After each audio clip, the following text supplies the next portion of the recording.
Have you ever agreed to something before you even realized that you were saying yes, only to feel your stomach tighten and your mind actually starts racing and you're wondering, how am I ever going to fit this into my already packed schedule?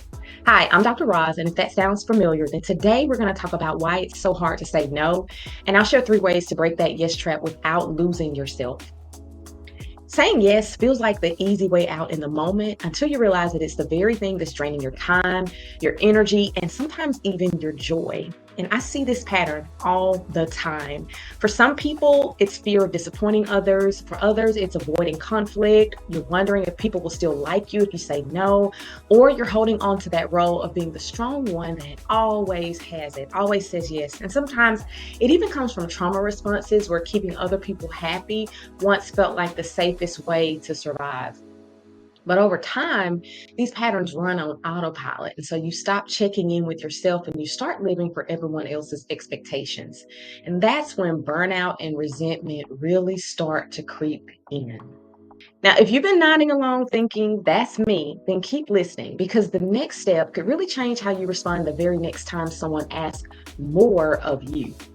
So when someone asks you for something, there's usually a little tiny moment, like just maybe a split second where you hesitate.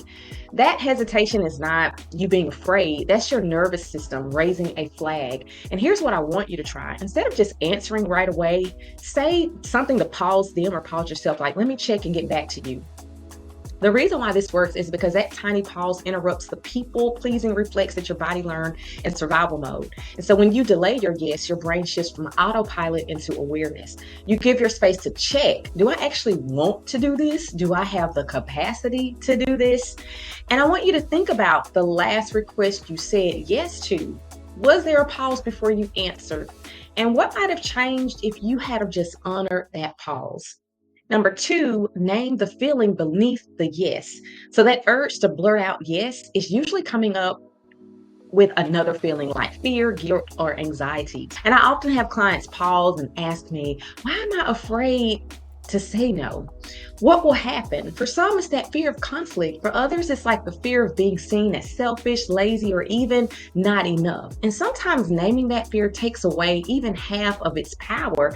That works because when you name the emotion underneath, you stop fighting these shadows, these ghosts, right? Attachment science tells us that the most people pleasing comes from an old survival strategy that if I keep everyone happy, then I'll be safe.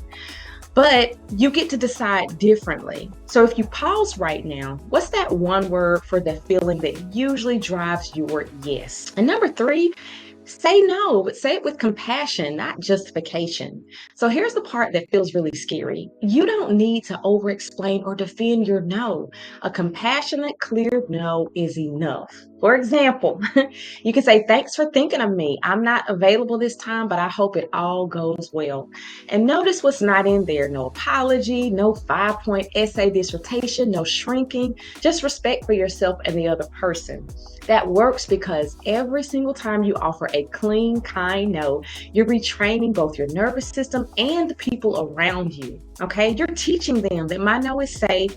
My no does not mean rejection. My no simply means that I matter too. And over time, that shifts your entire dynamic of your relationships.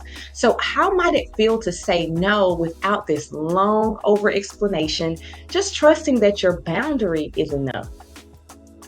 Think about this. What's the cost emotionally, physically, and relationship wise of always saying yes? And what could open up in your life if your yes was always intentional and not just automatic? If you're ready to understand the deeper reasons behind your overgiving, I created a free emotional health quiz. It'll help you uncover whether you're stuck in a people pleasing loop, a trauma loop, or something else, and give you your first step to breaking free. The link is in the description below. You can take it today and give yourself permission to say yes to yourself first of all. I hope that this was helpful. Take care of yourself, and I'll see you in the next video. Bye for now.